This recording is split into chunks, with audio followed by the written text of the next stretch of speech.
2021 সালের 23 ডিসেম্বর ঢাকা থেকে বরগুনাগামী অভিযান 10 লঞ্চে সদ্য প্রসবজাত সন্তানকে দেখতে নিজ বাড়িতে আসছিলেন বেতাগারী উপজেলার কাজীরবাদ ইউনিয়নের রিয়াজ হাওলাদার। তবে সুগন্ধা নদীতে লঞ্চ দুর্ঘটনায় অগ্নিদগ্ধ হয়ে মারা যান তিনি। পরিবারের একমাত্র উপার্জনক্ষম ব্যক্তি স্বামী রিয়াজ হাওলাদারকে হারিয়ে বাকরুদ্ধ হয়ে পড়েছিলেন স্ত্রী মুক্তা আক্তার। 2 সন্তান, শ্বশুর শাশুড়ি নিয়ে এখন দুর্বিষহ দিন কাটছে তার। স্বামীকে হারানোর পর থেকে তাদের জীবনে নেমে এসেছে বিষাদের কালো মেঘ।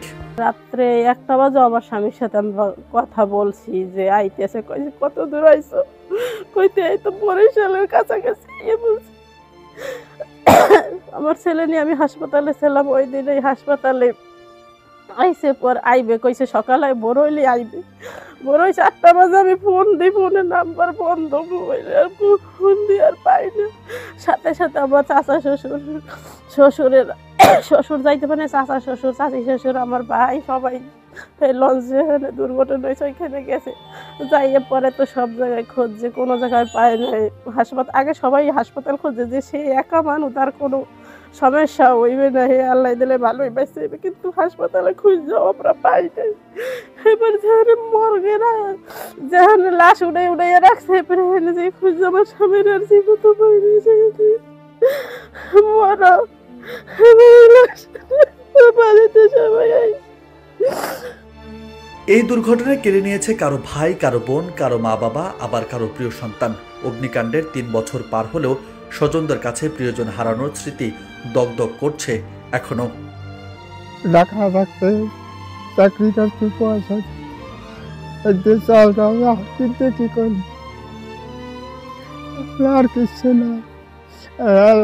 আল্লাহ দুঃখ নাতি দিদি তৈরি গেছে, আমি নাতি দুঃখের দিকে চাই। নাতি এখন তো তুললে হাই করাই, যেটি আল্লাহ মানুষ করা কিনতে করা মা তিনটেই তো লঞ্চে দুর্ঘটনা। আর বার তো আমরা তো ওই নাতি লইয়ে বরগুনা, ওই ছোট নাতি লইয়ে, ওই নাতি খালি কান্না করে, ওর লগে আমি আমার বউ, এরা তো আমরাও কান্না কান্নি, আর ওদারে যে না আমার পুঁতে যাই দুলিয়ে এখানে সারে এত আর বুঝিনি।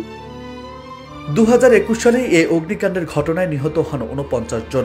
ঘটনার পর 25টি মরদেহ স্বজনদের কাছে হস্তান্তর করা হলেও অজ্ঞাত পরিচয়ে 24 জনকে দাফন করা হয়। অজ্ঞাত পরিচয়ে দাফন করা 24টি মরদেহ শনাক্তের জন্য 51 জনের নমুনা সংগ্রহ করে সিআইডি। এই 24 জনের মধ্যে 16 জনের পরিচয় শনাক্ত হয়েছে সিআইডির ডিএনএ টেস্টে।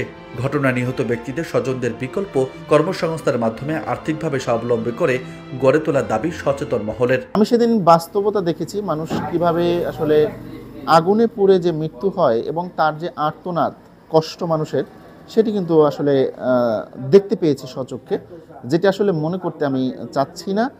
ওই দিনটিকে আসলে ভুলে যাওয়াটাই মনে হয় আমার জন্য ভালো হয়, আমি এমনটা মনে করি।